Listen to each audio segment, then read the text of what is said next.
จะมี10 ở trái miền mặt trăng đó trẻ CBO តើមានម្ចាស់ហើយកំពុងតែស្វែងរកម្ចាស់ chân lại lụa hả ចុះអ្នកលក់ហ៎ năng ấy ចង់ដឹងថាអ្នកលក់មានម្ចាស់អត់មកដល់ហាងមកដឹងហើយ ui đừng cái đeo mỏng á ហ្នឹងហើយ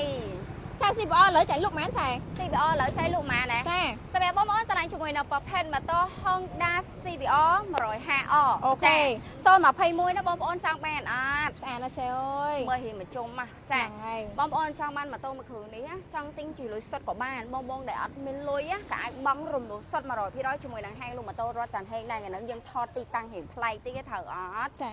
បង អូយស្អា ហា ត ង ណាស់ចេ ជាមួយ អើយ នឹងទីតាំងហាងលក់ម៉ូតូរត់ចាន់ហេងសម្រាប់បងប្អូនចង់ទិញចង់បង់រំលោះឬក៏បងប្អូនមានម៉ូតូចាស់ចាស់ចង់មកវាយដូរឡើងសេរីមកសាក់សួរព័ត៌មានជាមួយនឹងហាងលក់ម៉ូតូរត់ចាន់ហេងបានណានេះបង ប្លែកហ្មងណាចេ ប្លែកហ៎ ចា ស្អាតទេ ស្អាតខ្លាំងហើយមានតម្លៃពិសេសអត់ តម្លៃពិសេសសម្រាប់បងប្អូនចូលមកវីដេអូនេះ copy link ឲ្យបេះដូងដាក់ favorite មួយមក ហើយតែចេ បងប្អូនតម្លៃពេញខ្ញុំលក់ 3500 ហ្នឹងហើយ បើបងប្អូនប្រាប់ថាមកទិញតាម TikTok ជាមានឬក៏ Facebook Page ជាមាន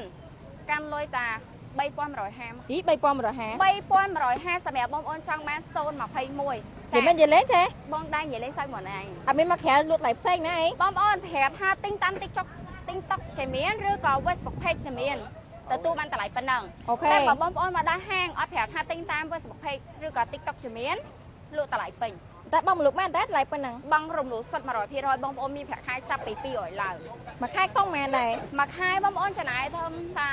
100បងប្អូន អូខេ 100តិចតួចបងប្អូនអាចយកម៉ូតូនឹងយកទៅជិះបាន ចា បងប្អូនបើចេះជិះអ្នកលក់បរិញ្ញាជិះ អុយពីមកស៊ីហ្មង ចា យល់លុយអត់ អត់យកលុយហ្វ្រី អូខេ ចាំបងប្អូនចង់ទិញចង់បងលក់កុំភ្លេចជាមួយនឹងហាងលក់ម៉ូតូរត់ចាន់ហេជាមួយនឹងអ្នកលក់ជាមានទីតាំងហាងនៅនឹងស្តុបសាលាហ៊ីមប្រែកយូកន្ថលលេខកាស152លេខផ្លូវ274ផ្លាកយហោរត់ចាន់ហេតលមុខនៅអាគារប៊ីងបែង